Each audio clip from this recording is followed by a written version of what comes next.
It began just after midnight on a Thursday in early November. Cold air hung over the town of Elmgrove like breath frozen in a moment, the kind of quiet night where you could hear a leaf drop. But then came the sirens. First one, then three, then the unrelenting wail of trucks racing past shuttered diners and sleeping homes. The red glow painted the windows of the town like a false dawn. People woke confused, peered outside, and felt their stomachs twist. The fire had found St. Aloysius Church, and it wasn't just flickering along the roofline, it was consuming it. Flames tore through the old cedar beams like paper, cracking the stained glass windows in bursts of color and heat. The steeple collapsed with a groan heard from 3 blocks away. Within 30 minutes, the building was reduced to a skeleton of smoke and embers. Firefighters fought hard, but the wind was against them. They poured water from every angle, boots crunching on ash as walls gave way. The rectory was gone. The sacristy was gone. Even the heavy brass altar crucifix had melted into a twisted arc. By the time the flames died, the church stood as a blackened outline of its former self, its heart gutted. And yet, when the smoke began to clear, someone gasped. A firefighter, helmet tilted back, pointed through the haze. At the very center of what had been the sanctuary, standing amid charred pews and collapsed rafters, was the statue, the Virgin Mary, arms outstretched, head bowed slightly, carved in white marble that now shimmered, untouched, in the ruin. The flames had licked every corner of the church, but the statue bore no sign of soot or heat. Not even the hem of her robe was blackened. The scorched ground around her looked like a circle had been drawn. The ash burned away to form a ring of untouched space. One firefighter stepped closer, hand raised in disbelief, and whispered, "How?" Another muttered something about fireproof coatings, but no one could find a reasonable explanation. The statue had been made of stone, yes, but so was the altar, and that had cracked in two. The Mary figure stood serene, not even leaning, as if the inferno had politely stepped around her. By dawn, a small crowd had gathered behind the police tape. Parishioners, neighbors, even people who hadn't set foot inside the church in decades. Some cried softly. Others just stood, hands in pockets, eyes fixed on the figure in white. Father O'Donnell, called from his rectory 2 towns over, stepped past the barrier and fell to his knees before her. "She stayed," he whispered. "She stayed." Cameras clicked. News vans were on their way. But even as speculation buzzed in low voices, no one stepped too close. Not yet. Because beneath the awe, there was something else, an uneasiness, as if the fire had left a question behind in the smoke, one that no one was quite ready to answer. They said the smoke hung around her like a veil. Not rising, not drifting, just clinging to the air, as though reluctant to leave. By the time the news vans arrived, dawn had broken over Elmgrove with a pale, reluctant light. The skeleton of St. Aloysius stood charred and still steaming, a burned-out shell of what had been the town's oldest surviving structure. But all attention was on her, the Virgin Mary statue. 5 feet tall, carved in Carrara marble, her arms outstretched not in drama, but quiet welcome. A crown of ash ringed her feet. The morning light touched her like a spotlight, casting long shadows into the wreckage behind her. One fireman, a veteran of 30 years, shook his head in disbelief. "We've seen statues survive before," he told a local reporter. "But not like this. Not when the altars melted and the rafters have collapsed. She should have been buried." But she wasn't. Somehow, everything around her had fallen away, yet she remained clean, upright, unburned. There were no scorch marks, no smoke damage, no evidence that she'd even been warmed to the touch. And that was the part that bothered people most. The fire had burned at over 1,000 degrees, marble cracks under that kind of heat, but there she stood unmarked, as if she hadn't just survived a disaster, but watched it unfold with composure. Father O'Donnell returned late that morning with 3 volunteers and a cart to transport the statue to the community center until a plan could be made. But when he reached her, something made him stop. It wasn't fear. Not exactly. It was something quieter, respect maybe, or the intuition that one does not rush a miracle. The priest knelt in the soot before her and said nothing. His eyes were wet, but he didn't cry. He just stared at her face. "She looks the same," he said softly, "but different too, like she knows." As word spread, more people arrived. Some brought flowers.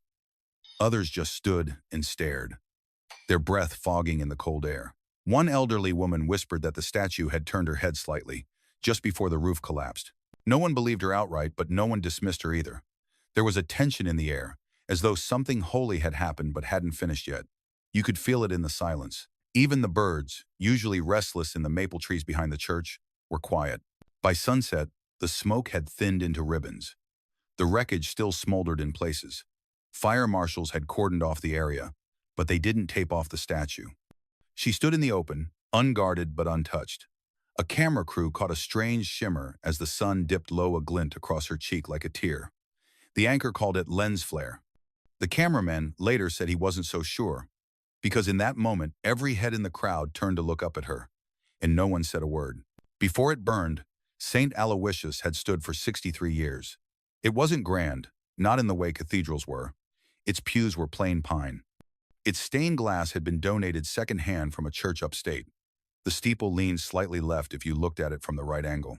But it had been loved. Not because of marble or gilding, but because of what it meant to the people who built it. In 1959, the town of Elmgrove was small, raw around the edges.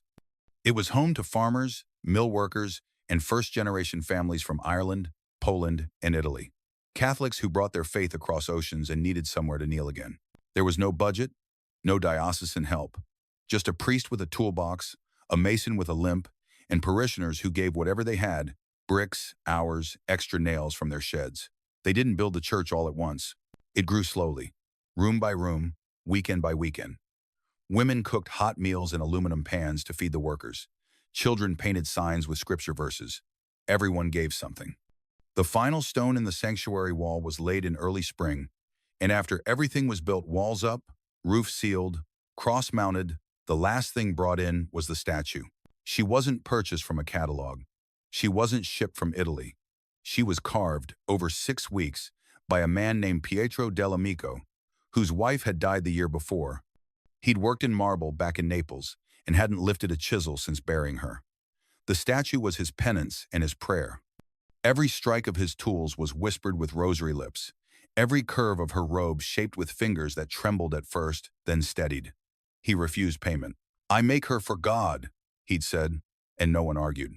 When she was finished, she stood in the rectory garage for 2 nights, wrapped in a white sheet like a bride awaiting her day. On the morning of the dedication, 4 men carried her into the sanctuary, careful not to touch her face or hands. They placed her where the altar light would hit just right by the back wall, a few feet from the pulpit, where the priest's words would echo through her stillness.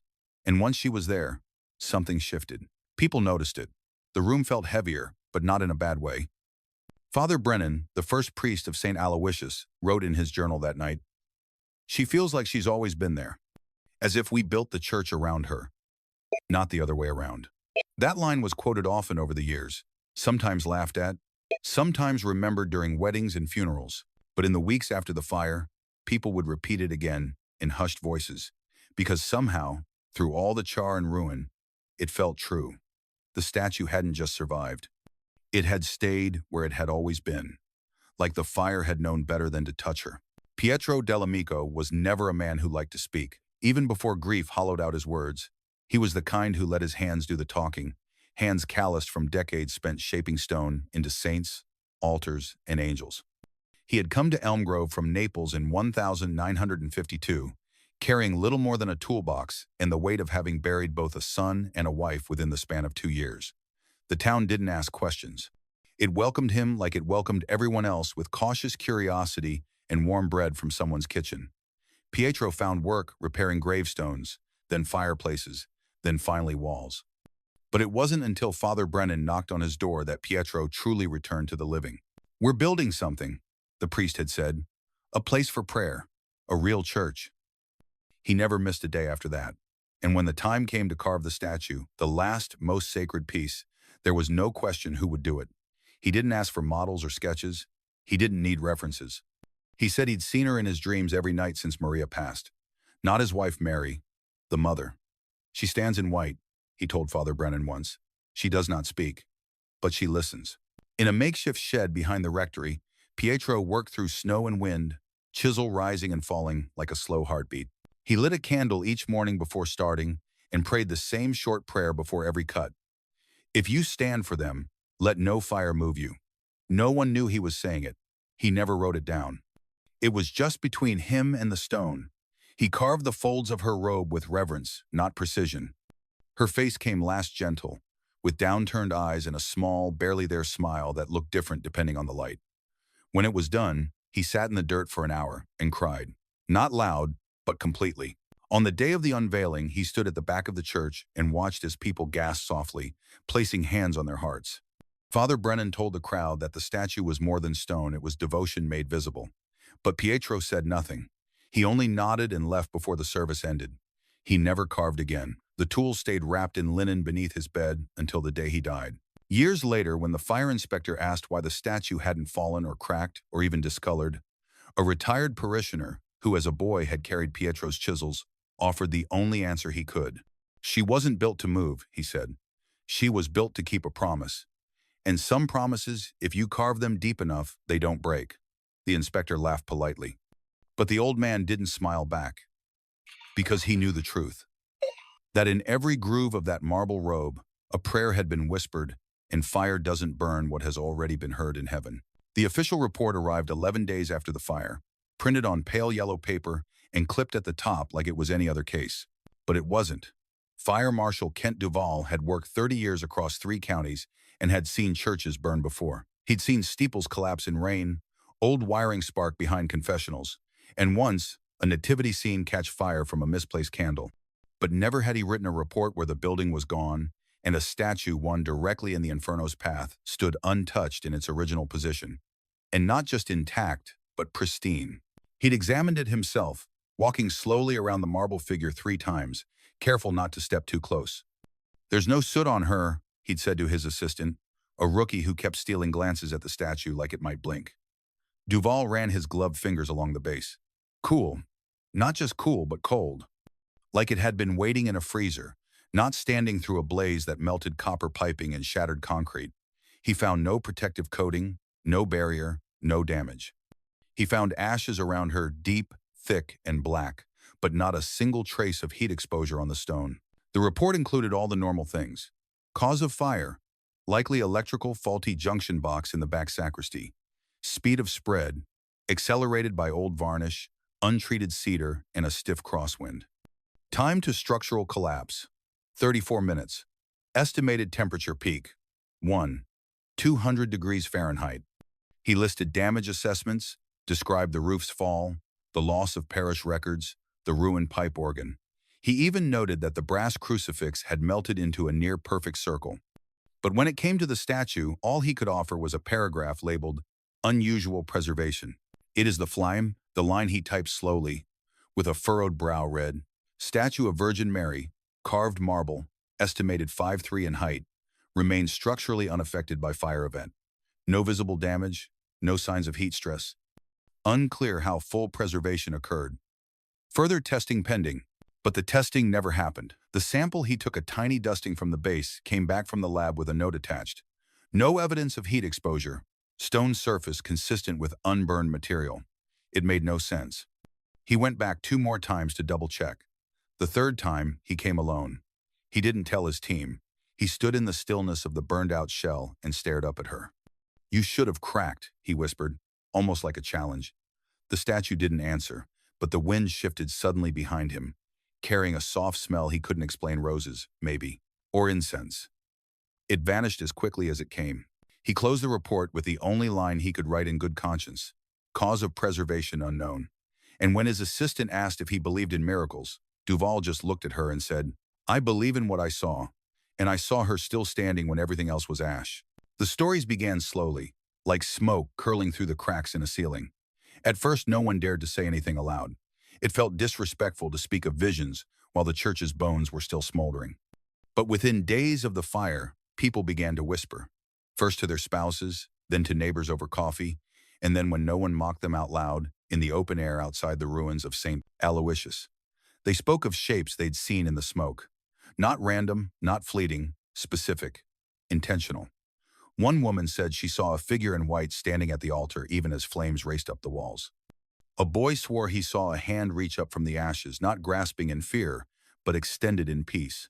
Firefighter Luis Mercado, a 10-year veteran and not known for dramatics, told his wife something strange the night after the fire. He'd been assigned to the northeast corridor near the sacristy. "The flames were out," he said, "but there was this haze, just hanging there, like it was choosing not to move. His wife asked what it looked like. He didn't answer at first. Then, carefully, like a woman, holding something. I know it sounds crazy. The next morning she found his boots by the door, perfectly cleaned. He'd been up since dawn, wiping the ash off them in silence. Others described a scent in the air, roses, yes, but not sweet. Sharp, like wild roses, growing in the cold. Fire doesn't smell like that. Neither does melted varnish.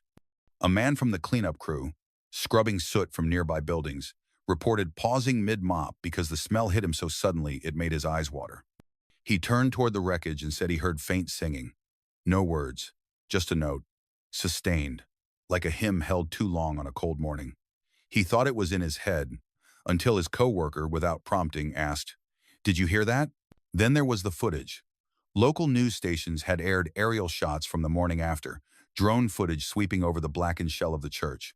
In one clip, just as the drone passed over the statue, something flickered in the smoke, a shape, light-colored and flowing.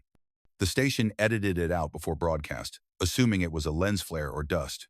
But a cameraman leaked the raw footage online. The video went viral in hours. Thousands of viewers paused and replayed the moment. Frame 1, nothing. Frame 2, a shape. Frame 3, gone. Father O'Donnell was asked about it during a town hall. He didn't say yes or no. He simply looked down and said, "Sometimes grace makes itself visible when we need it most. Not as proof, but as comfort." And the room fell quiet. No one could agree on what they'd seen, or smelled, or heard, but they all agreed on one thing. The statue was not alone in that fire. Something had been with her, wrapped around her, moving through the smoke like breath from a deeper world. And when people looked up at her face now, they didn't just see stone. They saw something watching back still, silent, and unburned. They weren't expecting to find anything salvageable. The cleanup crew had been called in 2 days after the final embers were extinguished, instructed to sift through the wreckage for anything that might hold value, emotional, historical, or sacred. Most of what they turned over was unrecognizable. Bent candle holders, pools of melted glass. The brass crucifix that had hung behind the altar was fused into a warped crescent. Even the holy water fonts had cracked like old pottery.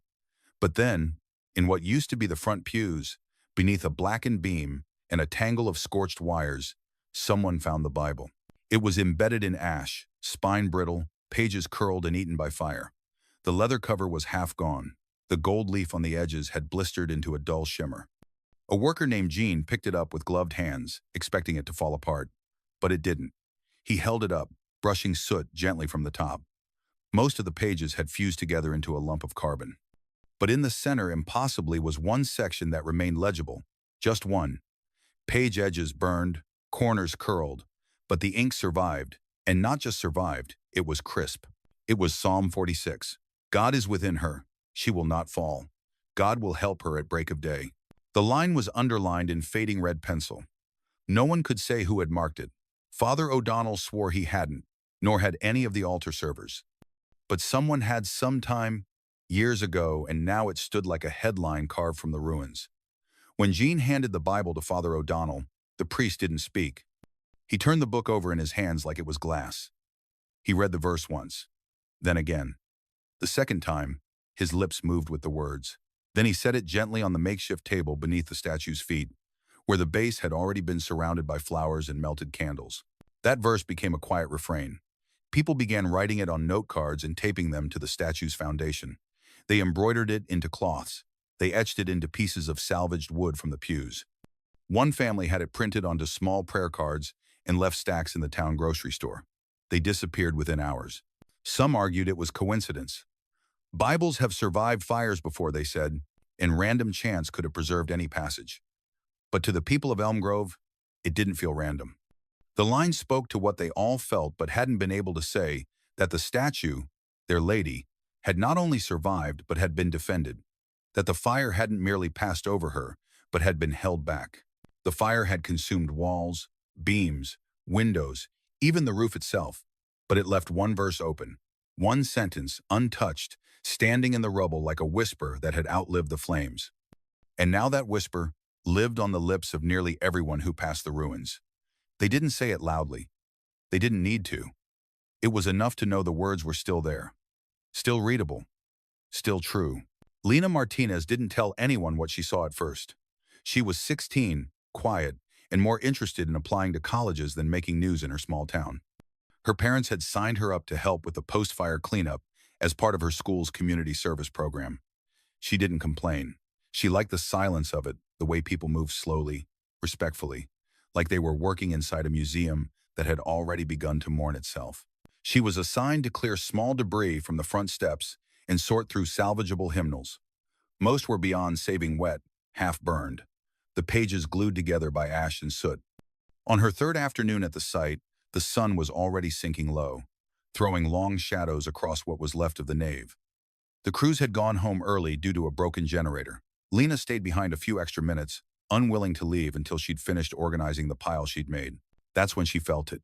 It wasn't a sound. Not exactly. More like a pause in the air. The kind that makes your skin pull tight because something has shifted, even if you can't say what. She stood slowly, brushing soot from her jeans, and turned toward the statue. The Virgin Mary stood in her usual stillness, arms extended, robe flowing, gaze lowered. But something in her face looked different, subtly just enough to make Lena squint. And then it happened. In the space of a heartbeat, Lena swore she saw the statue's eyes close. Not fully, not dramatically. Just a slow, downward blink, like someone acknowledging a secret. There was no sound, no movement in the wind. Just the statue, unchanged, and yet changed. Lena didn't scream. She didn't run. She stood frozen, heart pounding, unsure if her mind had tricked her or if something real, truly real had just happened. She blinked hard, trying to catch her breath, then turned and walked away quickly, refusing to look back. She didn't tell anyone that night, or the next, but 2 days later she came back. This time, she brought flowers. Not from a store, wild ones, picked near the edge of town. She laid them at the statue's base and knelt. Her hands were shaking.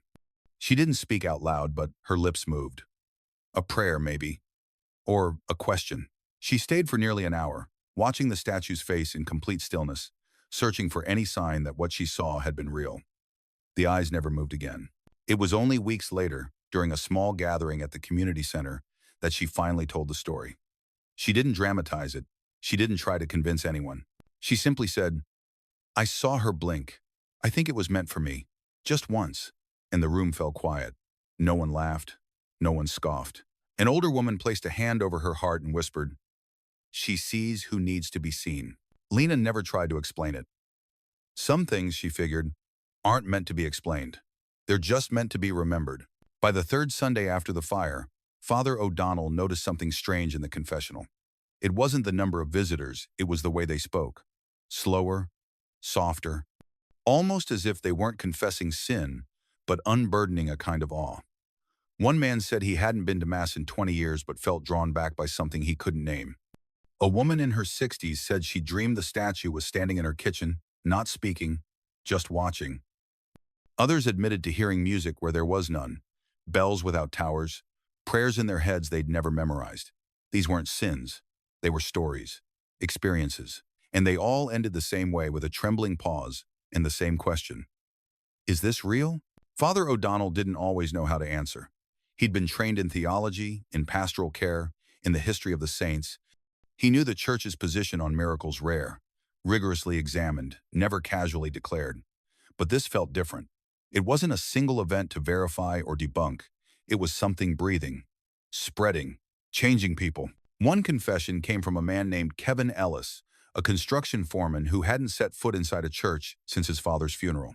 He sat in the dark booth, voice thick with emotion. "I was standing outside the ruins," he said, looking at her.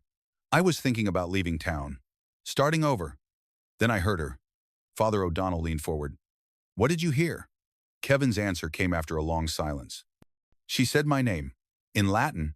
I didn't know it was Latin until I looked it up. She said, 'Fili me, noli timere.' My son, do not be afraid." Father O'Donnell didn't question him. He couldn't, because that same phrase had echoed in his own mind 2 nights earlier while he sat alone in the chapel ruins. He hadn't spoken it. He hadn't remembered it consciously, but it had come to him, soft and clear, like breath behind the ear. "Fili me, noli timere." And now here it was again, from someone else's mouth. A construction worker who didn't speak Latin and had nothing to gain by making it up. The confessions continued. A teenager who used to skip mass said she felt watched, but not in a scary way. More like seen. A widow said she no longer cried when she passed the statue. "She's holding it for me," she said. One man confessed he didn't believe in God at all, but came every day to sit near the statue because the silence there made him feel forgiven, even if he didn't know what for. The confessional became more than a box of whispered shame. It became a listening chamber for whatever was stirring in the ruins of St. Aloysius. And as the priest sat in the dark, hearing things no seminary could have prepared him for, he found himself writing fewer penances and offering more pauses. Because he understood now, something was speaking to these people. Not with thunder or lightning, but with quiet invitation. And somehow that was louder than any voice he'd ever heard. By the time the national news vans rolled into Elmgrove, the story had already fractured the town into two quiet factions. Not loud, not political, just different ways of seeing. Some called it a miracle, others called it an anomaly, but everyone called it something. Because you couldn't walk past the blackened husk of St. Aloysius, see the statue standing in marble silence, and feel nothing. You had to choose what it meant. And for the first time in decades, faith itself became the undercurrent in every conversation, beneath grocery store greetings, beneath contractor estimates, even beneath children whispering during recess. On one side stood the believers' older families mostly, people who'd grown up watching the Virgin's face in the sanctuary during baptisms and funerals and Christmas vigils. They came with flowers, with candles, with old Polaroids of their first communions. They didn't argue, they just showed up. Every day, quiet as snowfall but firm in their presence.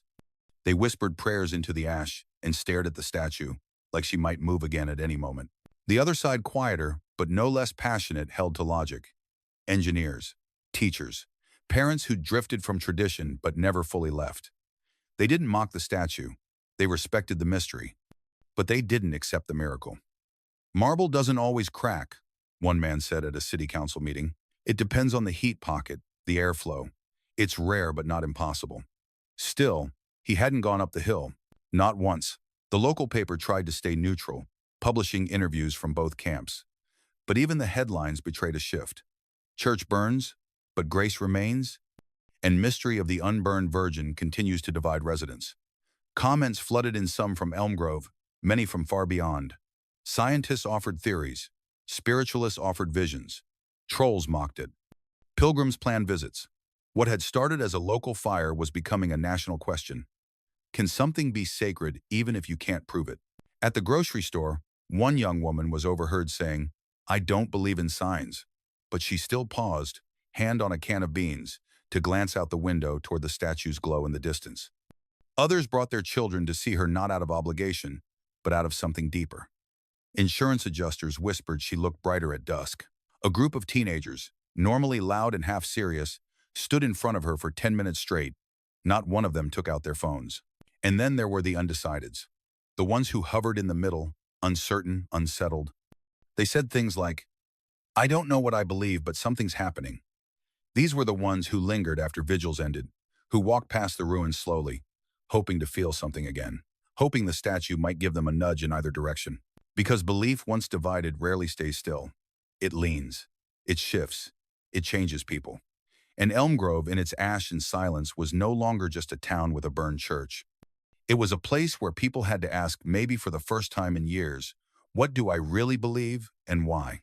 It began with a single note, carried low through the cold. Not a melody, not a full song, just 3 deep chimes, spaced like breath, the kind of sound that settles in your chest before your ears even register it. It happened just past 3:33 a.m., and no one knew who heard it first. Some were awake by chance, some by restlessness. But those who were nearby all said the same thing. The sound came from the ruins. There had been no church bell at St. Aloysius for over 2 decades. The original had been removed during renovations in the late 90s and never replaced. And yet that night, the sound echoed as if rung from an ancient belfry, slow, deliberate, and entirely real. Not one of the official news crews caught it on tape, but one local man, Chris Darnell, had been sitting on his porch, phone in hand, scrolling through news updates about the fire when the air around him stilled. He paused, held his breath. The trees behind his house stood silent, and then gong, gong. His dog sat up, His wife came to the window, and the sound rolled down through the town like a wave moving over land.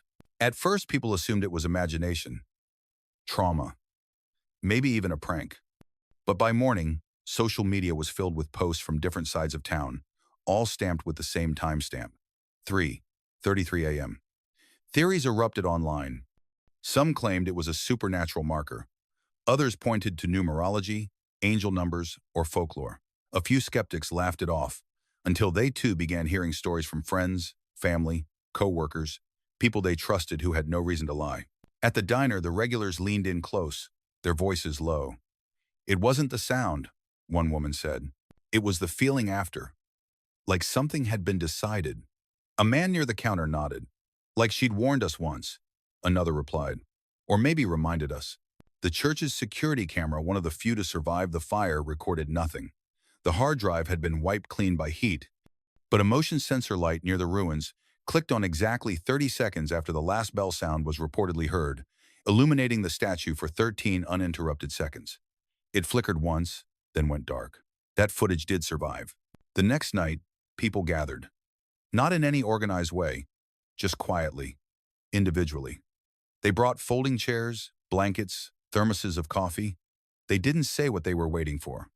But when the clock struck 3:33 a.m., the whole group fell silent, holding breath, clutching rosaries, watching the dark skyline. No bell rang that second night, but something passed through the air. Cold but not sharp. Heavy but not frightening. It moved through the group like wind through wheat, and many who were there swore they felt their hearts still. Not stop, still. Like a hand had pressed gently on the center of their chest, and then lifted. Whatever it wasn't finished. That much they knew. The statue hadn't moved. But now, it had spoken. Not in words, not in light, but in time. 3 chimes. 1 hour. No explanation. And the town of Elmgrove would never again think of 3:33 as just another moment in the dark. His name was Wyatt Clark, a specialist in monument relocation with over 25 years of experience. He'd moved Civil War statues, limestone archways, and even a 20-ton bronze sculpture from the steps of a courthouse during a renovation scandal. He didn't believe in ghosts, miracles, or curses. What he believed in were torque ratings, crane load limits, and hydraulic winches. He had been hired by the diocese after pressure mounted from outside donors, people who insisted the statue, miraculous or not, be preserved somewhere safe until a new church could be built. Wyatt wasn't local. He came in from Cincinnati with a small crew, a flatbed truck, and a telescopic crane. The job, on paper, was simple. Lift the statue, transport it to a temporary storage unit on the edge of town, and secure it for future placement.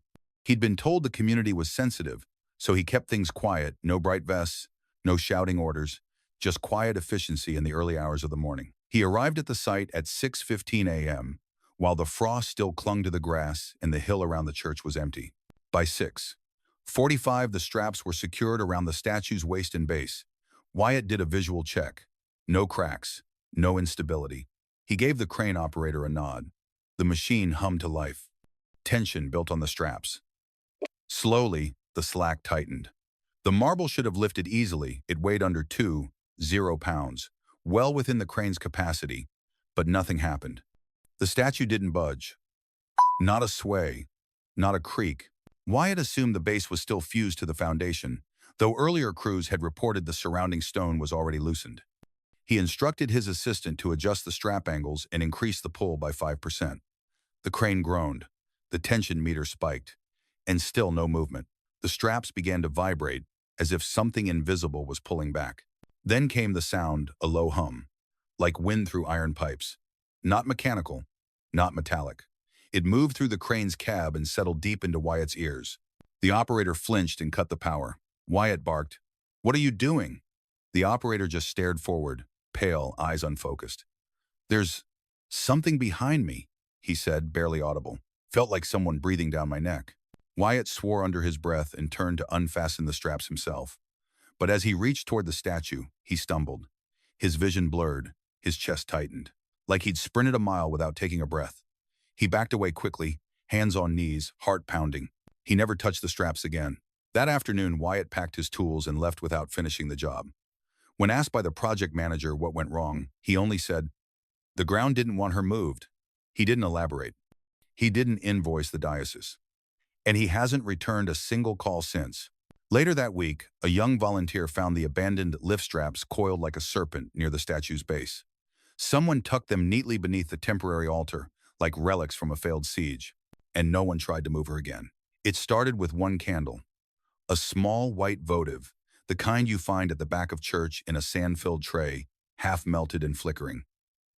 It appeared 3 days after Wyatt Clark's failed relocation attempt, placed gently at the statue's feet in a tiny glass holder.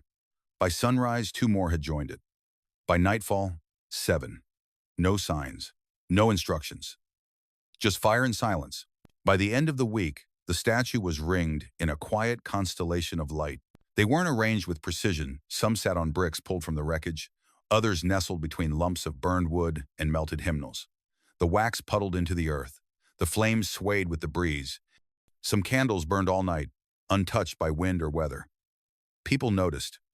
A retired firefighter walked past at midnight and whispered that the air around the statue felt warmer than it should. A child, no older than 6, reached out toward one of the flames and swore he heard it humming. The offerings began soon after. Someone left a bundle of lilies, charred at the edges. Another person placed a wedding ring taped to a folded photo of a woman smiling by the church steps, dated 1987. A young couple laid a sonogram picture on the stone base. A teenager left his baseball cap. An elderly man, bent with age, climbed the hill at dusk and knelt slowly to place his late wife's rosary beads on a folded linen napkin. "She always brought them here," he said to no one, voice cracking. "Now she can stay." Then came the notes. Scraps of paper tucked beneath broken stone, taped to melted pew ends, clipped to candle jars. Some were scribbled in pen.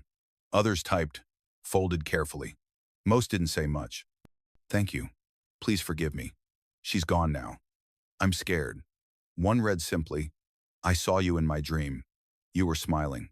Father O'Donnell didn't organize any of it, nor did the parish office.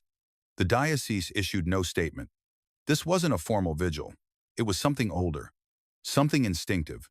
People drawn by a grief they didn't know they were holding, or maybe by grace they weren't sure they deserved. The town changed in those days, not in large ways but in posture. People slowed when they walked past the ruins. They nodded more, held eye contact longer. At night, families came just to sit and stare at the statue's silhouette, surrounded by gentle flames. Someone eventually built a simple wooden table nearby. No one claimed it, but it became the spot for flowers, candles, notes, and little objects that meant everything to someone. The base of the statue became a new kind of altar, not of gold and linen, but of soot and hope. And somehow, in the ruins of a church that no longer stood, people found a way to worship again, not through instruction, but through flame and faith, and the overwhelming feeling that someone, somehow, was still listening. His name was Micah Laird, 32, raised Episcopalian, now proudly agnostic, though curious was a word he sometimes used when applying for assignments like these. He'd made his name on pieces about urban legends and fringe phenomena. He once exposed a supposed healing spring as nothing more than runoff from a rusted municipal pipe. He wasn't cruel in his reporting, just clear-eyed, logical, grounded. That's what his editor liked about him. "You go where the ghosts are," she'd said, "and come back with plumbing reports." When the story of the fire at St. Aloysius broke statue untouched, strange sounds, public obsession. Micah's name was the first one circled on the newsroom whiteboard. He arrived with a rental car, a camera bag, and a half-written pitch titled, "Why We Need Miracles More Than Ever, Even If They're Not Real." Not a silence, but a hush, like the entire town was holding its breath and wasn't sure why. Micah stayed at the local inn, a creaky Victorian with floral wallpaper and a front desk bell that no longer rang. He started his interviews the next morning. The pastor, a few firefighters, a grocery store clerk who swore she heard music when there was none. They were polite, eager even, but not performative. No one tried to sell him a miracle. No one tried to convert him.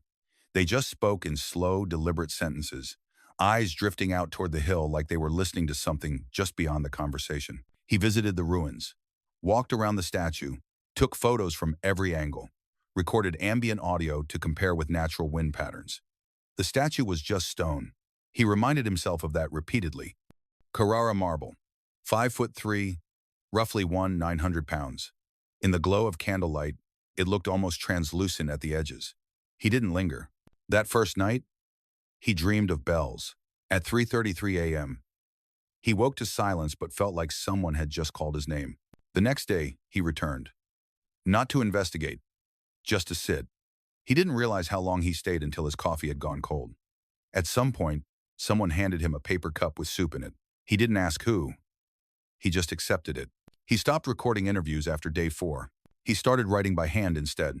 Lines that didn't sound like news copy. Half sentences. Questions. Descriptions of how light shifted on the statue's robe. How the air felt thicker near her, like rain waiting to fall. His editor called on day 6. Anything to file? Micah stared at the screen. Then said softly, not yet. He didn't leave. Not on day 7. Not even on day 10. The rental car got a parking ticket.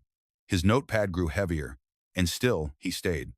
Not because he believed now, not because he'd seen her blink or heard her voice, but because something was happening, and he couldn't pretend it wasn't pulling at something in him he thought had gone quiet years ago. The first to see it was a boy named Eli. He was 9 years old, small for his age, and quiet in the way that makes adults instinctively lower their voices around him. He came with his grandmother every Sunday afternoon, walking slowly up the hill to the base of the statue, where she'd kneel and whisper prayers with her rosary wrapped 3 times around her wrist. Eli didn't understand the words she prayed, but he liked the hush of it, the way the candles flickered like stars, and the smoke from the incense sticks curled around the statue's feet like mist. That Sunday, as his grandmother knelt, Eli stood to the side, chewing the edge of his sleeve. Then he stopped, tilted his head, took a step closer, and said, simply, she's sad. His grandmother glanced up. What, honey? The lady, she's crying. At first she thought he meant the air the way dew sometimes clung to stone. But when she followed his gaze, her breath caught in her throat. There, just beneath the left eye of the statue, was a single streak of moisture. Not a smear from fingers, not a drip from melting wax. A trail, thin and clean, as though something had rolled down the smooth marble cheek and traced a path through ash that had already begun to settle. She reached up with shaking fingers and touched the line. It was damp. Not wet from rain, there had been no rain. Not sticky like wax. Just water. Simple, pure, and unmistakably out of place. She didn't tell anyone right away. Not because she was afraid, but because she needed to be sure. The next day she returned. The streak was gone. But the next Sunday it was there again. Same place. Same delicate line. As if something within the stone had pressed forward quietly, insistently to reveal a sorrow not meant to be hidden. Soon others began noticing. Theories bloomed. Capillary condensation. A trick of humidity. A flaw in the marble. But no one could explain why it appeared only at certain times, always in the same shape, never duplicated on the other cheek. It showed itself only when the hill was nearly empty, just a few candles, a breeze, maybe a single person kneeling nearby with a burden too heavy to name. A scientist from Louisville took samples, ran tests. It's water, he reported, plain water, no minerals, no salt, not even trace limestone. He shrugged. Could be anything. But to those who had watched the statue glow in firelight, who had heard the bells at 3:33, who had laid their grief like flowers at her feet, it was not anything. It was everything. Because grief, when met with silence, often feels like loneliness. But grief, when answered even by a single tear carved into stone, feels like being seen. And the statue? She never moved, never raised a hand, never spoke. She just wept, gently, quietly, as if bearing the sorrow of a town too afraid to say aloud what they all feared deep down, that they were not alone, and never had been. By mid-December, the ruins of St. Aloysius had settled into their final silence. Snow had fallen twice already, dusting the blackened beams in white, like a quiet reconciliation between what was lost and what was left behind. The statue, still untouched, stood against the scorched backdrop like an anchor in a sea of ash. But something had begun to change, not in her, but around her. It started with the path. No one claimed credit, but one morning, the winding trail that led up the hill had been cleared of snow. Perfectly. Edges swept smooth. Someone had even laid down gravel crunching softly beneath boots, making it easier for the elderly and the barefooted alike to reach her. A sign appeared at the base. Please bring only silence and kindness. Again, no signature. Just a simple reminder. Then came the benches. Wooden, hand-built, placed in a semicircle around the statue, set far enough back to give her space, but close enough to sit and feel near. They were plain, unvarnished. One had a single word carved into the seat: mercy. A group of teens began setting up candles each evening. At first it was just a few, but soon it became a ritual. They said little. They just arrived at dusk, lit the flames, and left. Sometimes they returned in the morning to collect the wax and sweep up ash. The statue glowed every night now like she had become the town's only lighthouse, guiding people not across water, but through grief. A few old parishioners began planting things: lily bulbs, wildflowers, even a young sapling near what used to be the church steps. "We lost the roof," one man said, patting the dirt. "Might as well give her sky." And then came the shrine. It wasn't declared, it wasn't planned. But slowly, by quiet consensus, the town began to treat the statue's presence as holy ground. A circle of smooth stones was arranged at her feet. Inside it, letters appeared: laminated prayers, children's drawings, photos of loved ones. One was a burned wedding invitation. Another was a birth certificate folded into a paper crane. Someone had nailed a small wooden cross into the stump of the old confessional tree. No one questioned it. Father O'Donnell held no mass. Not yet. But he came every morning and stood in silence. Sometimes he would hum an old hymn. Sometimes he would weep and not bother to hide it. "The church isn't gone," he told a visitor. "It's just no longer under a roof." The statue had not moved, but everything around her had risen. Not through bricks and wood, but through memory, hope, and the quiet insistence of people who had seen too much to pretend otherwise. Elmgrove didn't rebuild its church with blueprints. It rebuilt it with presence. And that presence gathered not beneath arches, but beneath open sky, around a woman carved from stone, who somehow, against everything the world knew about fire and reason, was still standing. And because she stood, so did they. It began as a whisper, a ripple of interest beyond the county line. A travel blogger passed through Elmgrove and wrote a post titled, "The Church That Burned, but the Statue That Didn't." Within days, pilgrims began arriving. Not in droves, not yet, just a few at a time. A young couple from Kansas, an older woman who'd lost her son in Afghanistan, a nurse who'd survived cancer. They didn't come to gawk. They came to stand, in the silence, at her feet, to ask questions they couldn't say aloud, and leave offerings they never explained. And somehow, the statue listened. Some visitors left healed, not in the way doctors measure, but in ways that made them speak softer, love better, cry for the first time in years. One woman arrived with a folded letter pressed tight in her pocket. She knelt, prayed, and when she stood to leave, she swore her hands were warm for the first time in months. Another left behind a pair of burned ballet slippers. She never explained why. Word spread slowly, but with depth. A photo of the statue in winter fog went viral on a forum titled "Unexplained Grace." The caption read, "She didn't just survive the fire. She taught us what couldn't burn." By February, scholars began asking questions. Not religious ones, philosophical ones. A visiting professor of comparative theology came to study the town's response. He left with no paper published, just a rosary in his pocket and the words, "I came for proof. I left with peace." They all spoke of something they felt near her. Not warmth, not magic, something steadier. Like when you realize someone has been standing beside you all along, waiting for you to notice. There were no theatrics, no healings that made headlines, no miracles that could be monetized. Just a quiet transformation that passed through people like wind through leaves. The town began to change in small but irreversible ways. People waved more. Arguments ended mid-sentence with a sigh. Teenagers picked up litter on the hill without being asked. One night, someone anonymously repaired the warped iron gate that bordered the former nave. A sign was hung. "Some things are sacred because we decide not to forget them." Father O'Donnell received a letter from a bishop asking whether the statue should be submitted for formal investigation, declared miraculous by canonical standards. He never replied. Not out of defiance, but because he'd already seen the miracle. It wasn't in marble that didn't crack. It wasn't in bells that tolled without towers. It was in the man who forgave his brother after a decade. The girl who lit a candle for someone she'd never met. The boy who looked up at the statue and said, "She's not looking down. She's looking through me." Because some things like love, like sorrow, like grace, They survive the fire. And in surviving, they teach others how to stand again, even when everything else is ash. Years passed.